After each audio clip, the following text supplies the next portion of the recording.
1988 with the acclaimed and the anointed, uplifting album, Just As I Am. By 1999, 4 studio albums and 1 live album later, live in Washington, this artist was ready to extend her magnificent reach without watering down the message.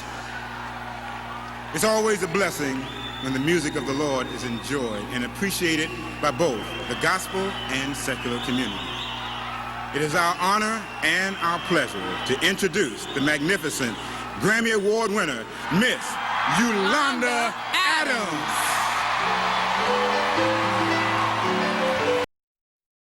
To Nashville and the BMI Trailblazers of Gospel Music Awards. On stage now, honoree Yolanda Adams. I know they're supposed to usher me up and give me what my beautiful statuette. But there are times when God changes the program. And as Fred so eloquently delivered his testimony, I believe that we are getting back to the things that matter.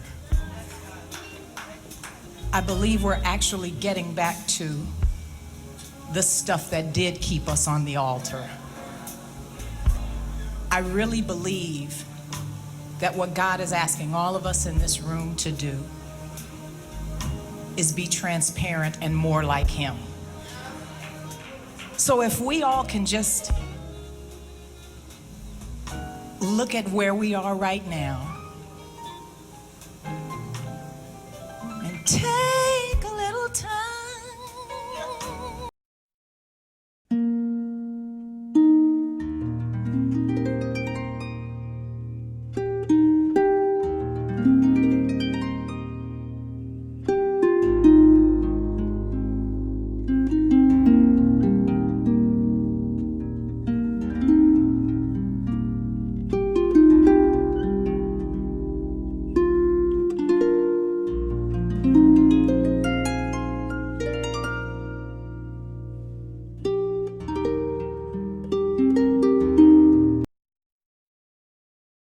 To introduce once again my lovely partner and co-host for this joyous hour. She has the remarkable ability to combine the passions of gospel in a manner that reaches people of all faiths and walks of life. Ladies and gentlemen, Yolanda Adams.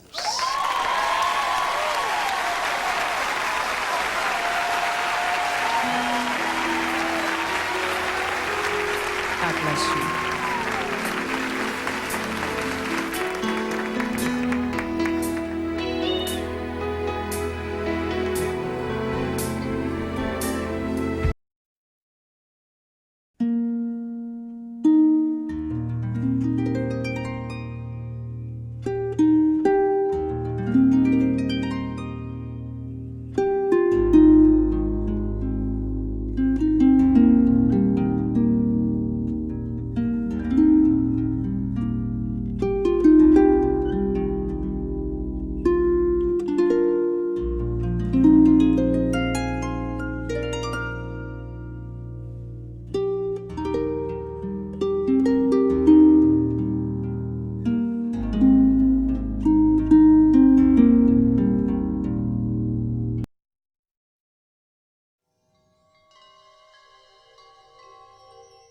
Have you heard about the largest church in the world? The first service was March 3rd, 2008, with an attendance of over 300,000. The attendance is now over 2 million, and they conducted the first ever mass trance on March 17, 2008. What do they teach? Who you are requires no belief. Heaven is not a location, but refers to the inner realm of consciousness. The man on the cross is an archetypal image.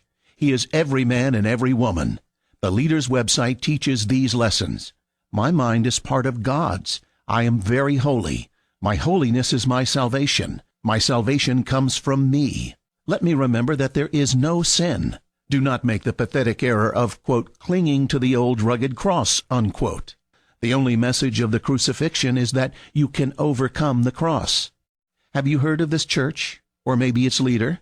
Years ago, she denied Jesus is the only way.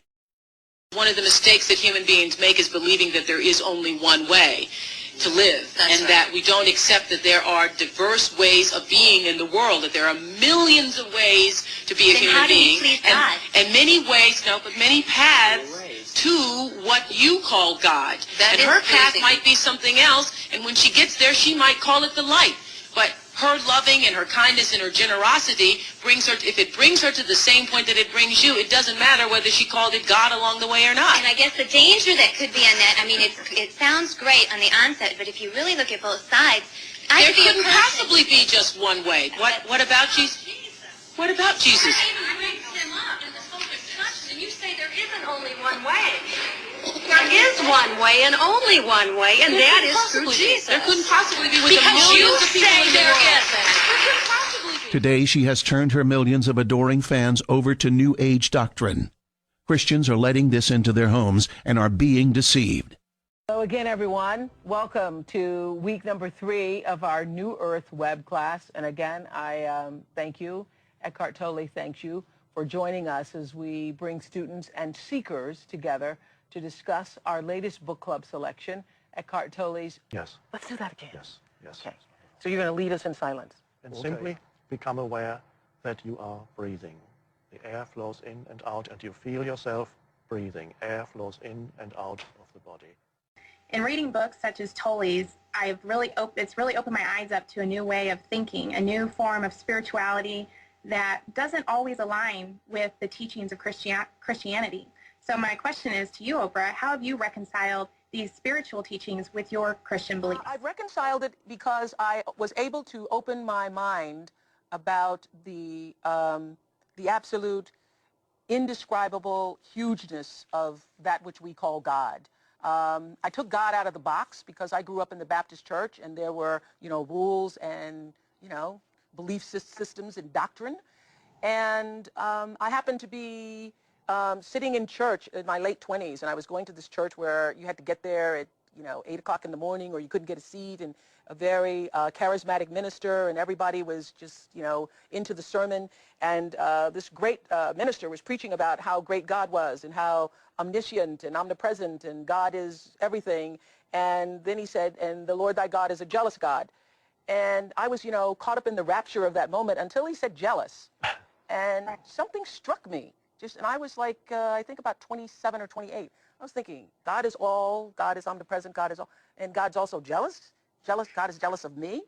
And something about that didn't feel right in my spirit, because I believe that God is love and that God is in all things. And so that's when the search for something more than doctrine started to stir within me. And I love this quote that Eckhart has.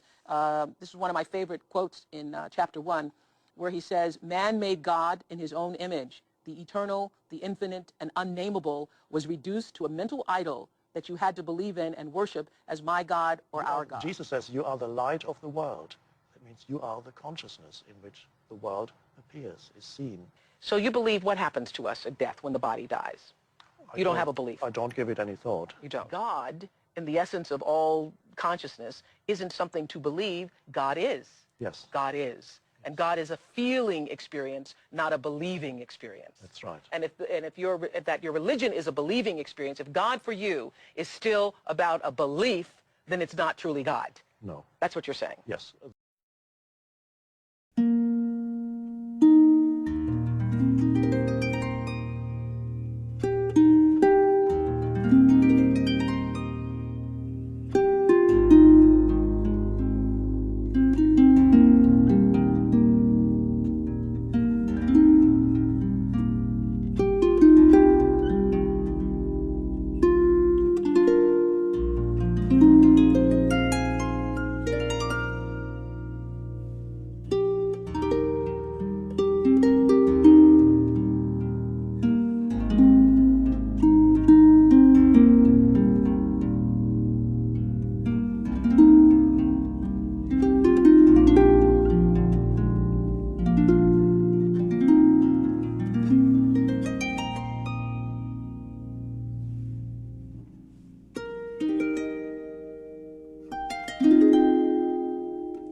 Awards.